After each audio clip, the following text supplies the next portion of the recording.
Good morning. It's Monday, August the 7th. Welcome to Up to the Minute. I'm Todd Duplantis, and we've got your HCC news and information, plus much more coming up in the next half hour. I know, big story, of course. It's hot out there. There's a big surprise. I think we've had now like 8 days reaching 100 degrees or more in the Houston and surrounding areas. It's just draining out there. My co-host this morning, Dr. Nicholas Cox from the History Department Chair. Nick, it's good to see you. Pretty blazing this past weekend. Did you get out to do anything? Well, Todd, it is extremely hot. So that just means it's a really great time to go to the movies. And Yeah. one of my colleagues in the history department wrote and co-produced a documentary about African American rodeo champions.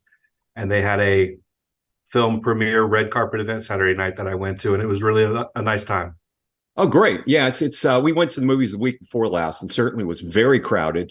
And a lot of people just wanting to get out of this heat. But don't worry, at least for the next half hour, you can sit back, watch the show from the comfort of indoors or anywhere. In fact, we're live here at 10 a.m. Every morning, just about every morning. HCC is in session Mondays through Fridays. But Nick, they can also watch the show in social media anytime and on HCCTV. Yeah, that's right, Todd. We are live on the Houston Community College District Facebook page and YouTube. We're also on X, formerly Twitter, LinkedIn, and HCC TV at noon, 5, and 10 p.m. Monday through Friday.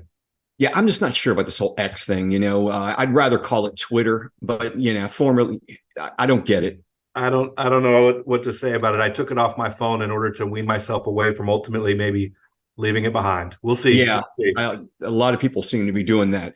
Okay, let's see. We're spotlighting HCC's Reading Culture program featuring Australia this fall. We've got Laura Ayres on the show. She's the Faculty Academy Director and Anthropology faculty. Good to see you, Laura. How are you?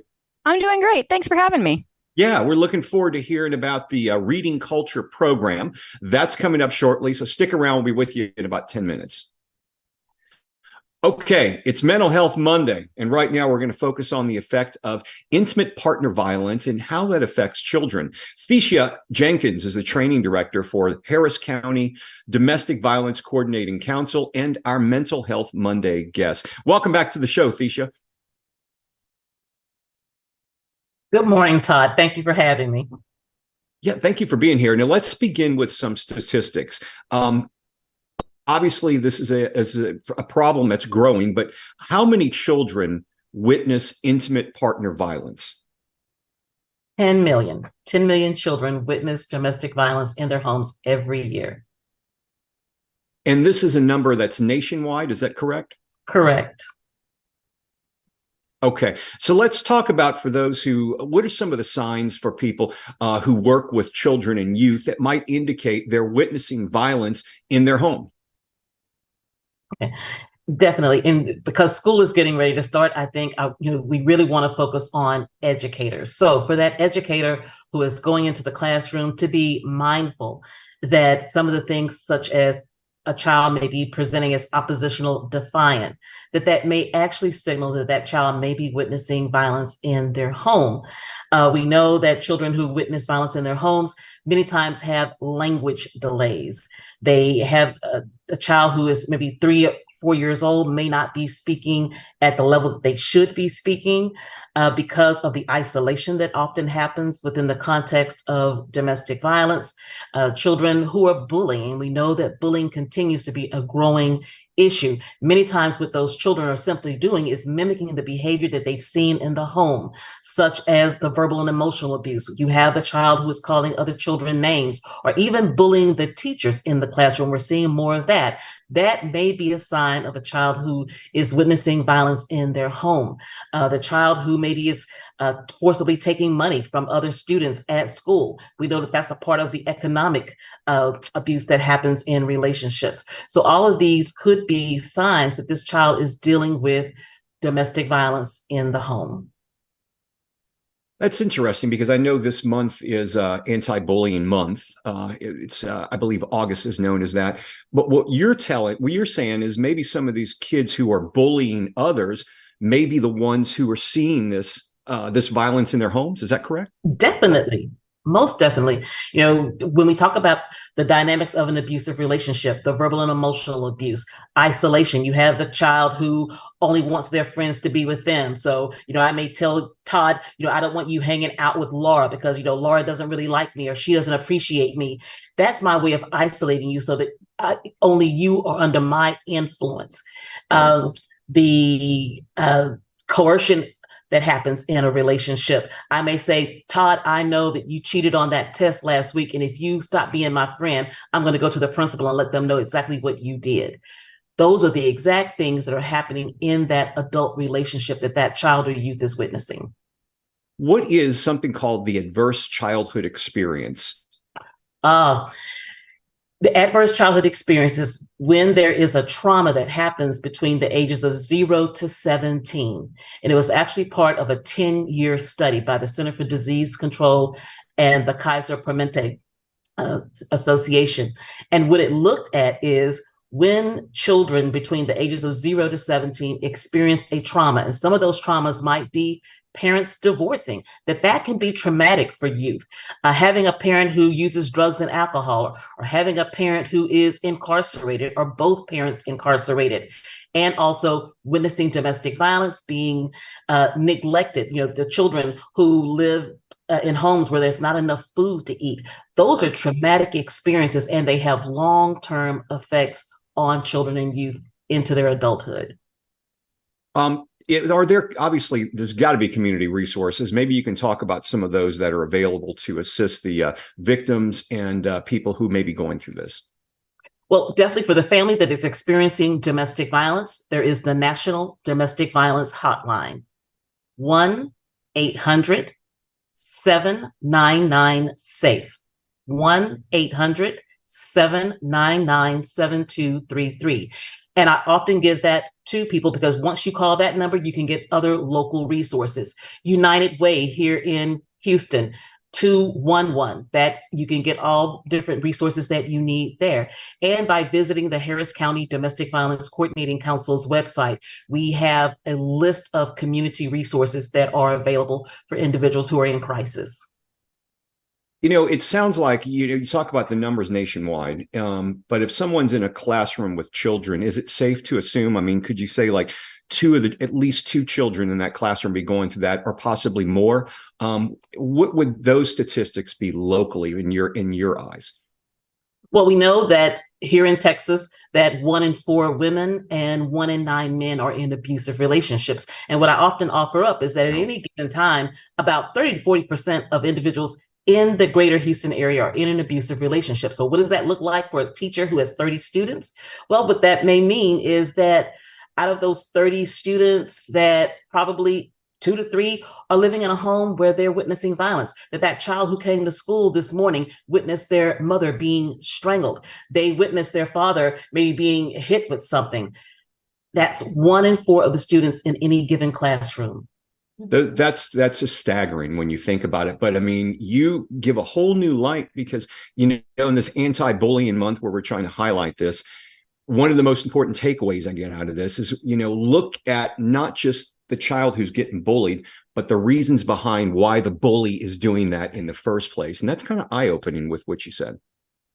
Todd, you nailed it. And that's when we start talking about trauma-informed care. Is moving from what's wrong with that kid? Oh, I hope that kid's gonna come to school tomorrow. Instead of asking that question, ask what is happening to that child. Sure. It's not what's wrong with them, it's what's happening to them. Thecia Jenkins, you are the training director for Harris County Domestic Violence Coordinating Council. Thank you for once again joining us as our Mental Health Monday guest. We look forward to seeing you in the future. And we'll have all the information, all those numbers and everything in our social media post after the show. All right. Thank you. Thank you, Thecia. All right. We are going to move on to a different subject. And Nick, you've got a special guest talking about our reading culture here at HCC. That's right. Welcome back to the show, Laura Ayres, Faculty Academy Director, Anthropology Department Professor, and Reading Cultures at HCC volunteer. Yeah, thanks for having me. So you wear a lot of hats here, but volunteering is one of your passions. Tell us about the Reading Culture program. So the Reading Culture program started as a grant-funded program called Bridging Cultures. We did at HCC back here in 2013. The goal was to help students understand themselves by learning to understand their neighbors in different countries and cultures. And in that specific grant, we focused on Muslim cultures and Muslim authors. And we, the faculty that were a part of it and the students that were a part of it, enjoyed it so much that we were like, we're going to keep this going. So over the past 9 years, we kind of created our own version of it that we called Reading Cultures, and a broad group of volunteer faculty members from English, INRW, history, geography, psychology, anthropology, humanities, cosmetology, libraries. We all work together to select a unique country and then a touchstone for that country, usually a book or two. But we also host films, speakers, and events that delve deeper into that country's history, heritage, and culture each fall and spring semester.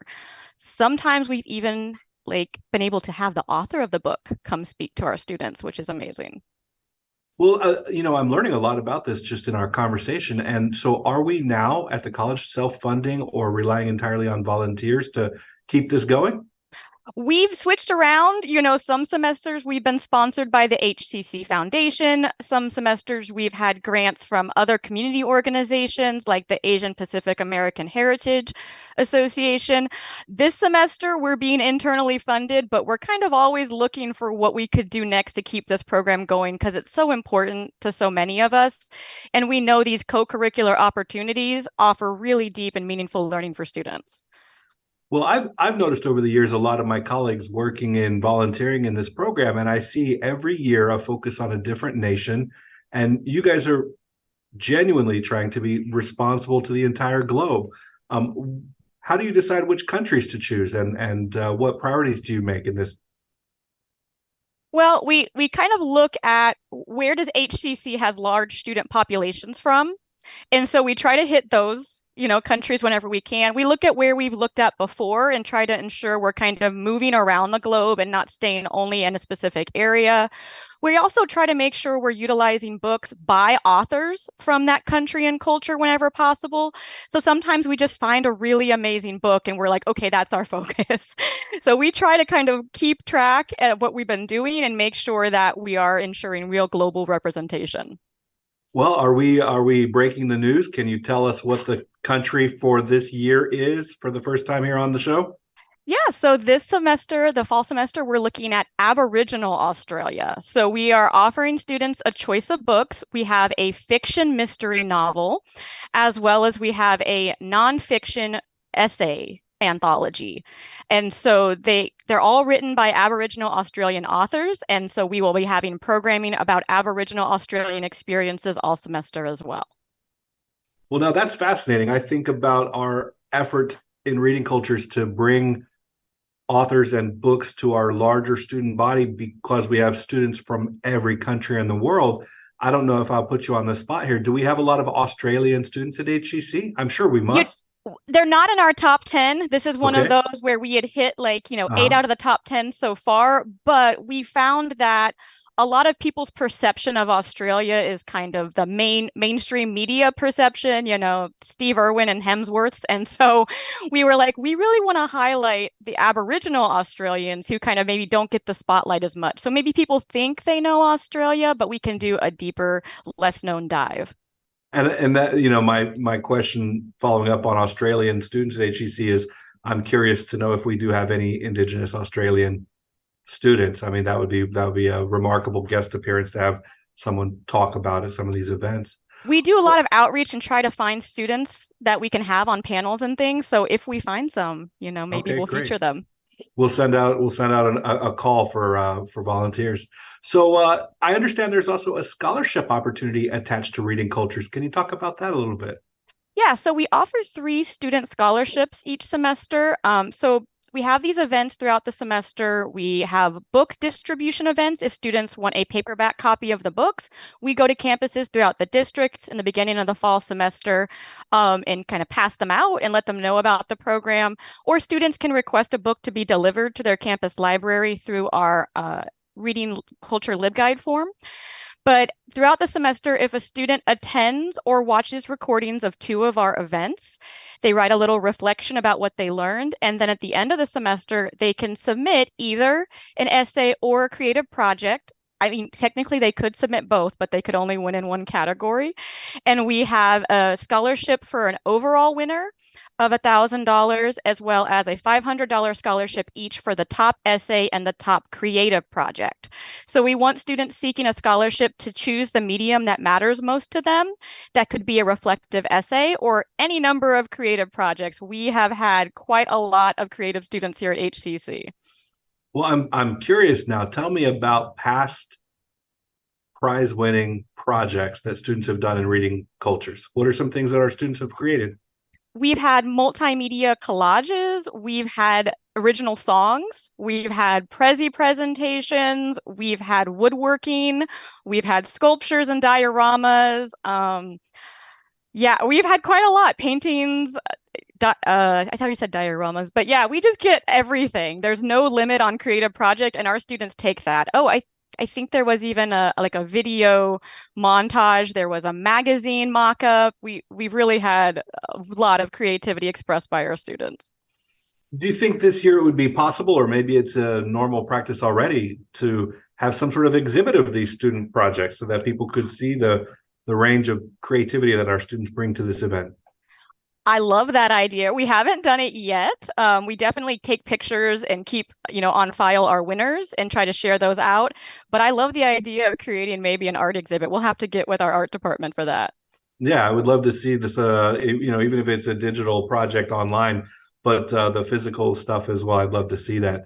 Can you tell me about any of the essays that students have produced that stick with you, things that you've read, maybe prize winners, or maybe just really great reflections by our students?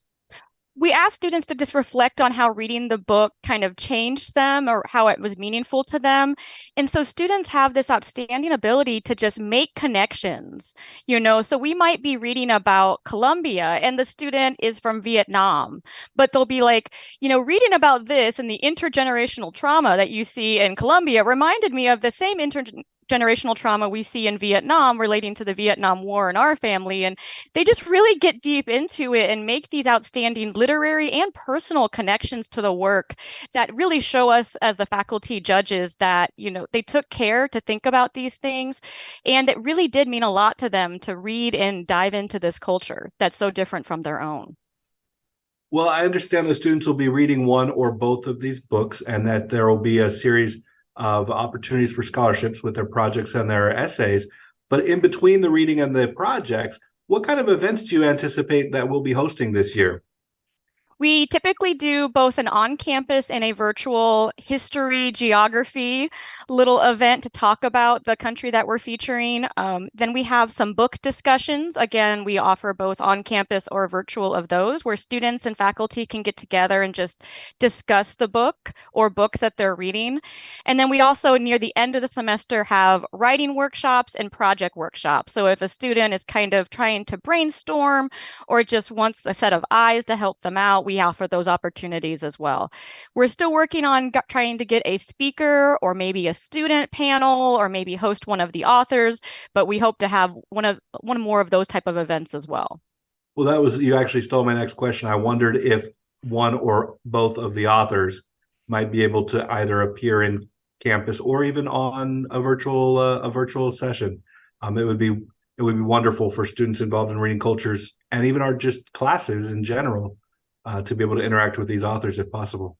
Yeah, we work together with the Creative Writing Club and the Anthropology and Geography Student Club and the Student Life Organization. So we try to make those connections and make it happen if we can. And we've had a lot of good luck with virtual presentations. Well, one of the things I noticed was that the students can interact with each other and with volunteer instructors involved in the Reading Cultures program through a shared Canvas page, right? So is that something that as a resource students would have access to during and even beyond the program? Yeah, so if the student goes to the Reading Culture LibGuide page, you can submit a request to join our Canvas page, and that's where we keep students up to date on all the upcoming events because events do get added as the semester goes on. That's where they can request a copy of the book if they didn't get one from one of our physical distribution events. And that's also where they submit their scholarships. So it does allow for some interaction, but also allows them to keep up to date on what's coming up. No, that's wonderful. I'm sure we'll have all of the information in the show notes after the interview so that students can find their way to the LibGuide and the Canvas page. I suspect, at least maybe I'm just being hopeful, that some students return to reading cultures every year while they're here, and maybe sometimes they want to stay in communication with the instructors and colleagues and peers in the previous year. Well, okay. Well, thank you so much, Laura. We appreciate your time. You're the Faculty Academy Director, Anthropology Department Professor, and an HCC Reading Culture Program volunteer. We'll have more information about the program in the post after the show. That's awesome. And we hope that faculty will consider incorporating these books into their courses this fall. One of them, we have unlimited free ebooks through our library. So if using open educational resources is important to you, you can do that as well with one of our book selections. Well, that's great. That's great to hear. Thank you. Thank you so much. All right. Thank you both. Got a few announcements to go through. One of them, a very important subject, trying to address food insecurity. HCC's Food Scholarship Program is still offering free groceries such as fresh fruits, vegetables, protein, canned goods, and more. Sign up is easy. Walk-ups are welcome. It's happening 1 to 4 p.m. Tuesday, August the 8th, and 9 to 4 p.m. Wednesday and Thursday, August 9th and 10th. This is at HCC's Spring Branch Campus Student Success Center. We'll have some information in our post after the show where you can register and see where it's happening. There's also a fall registration fair happening as well, Nick. That's right. Northeast College is having a fall registration fair on Saturday, August 12th from 9 a.m. to 1 p.m. at the HCC Northline campus.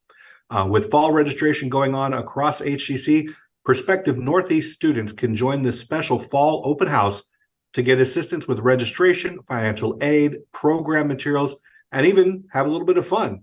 You can check the HCC Northeast College's Facebook page for more information. HCC will host financial management and budgeting for entrepreneurs to share strategies to promote inclusivity, diversity, and equal opportunities.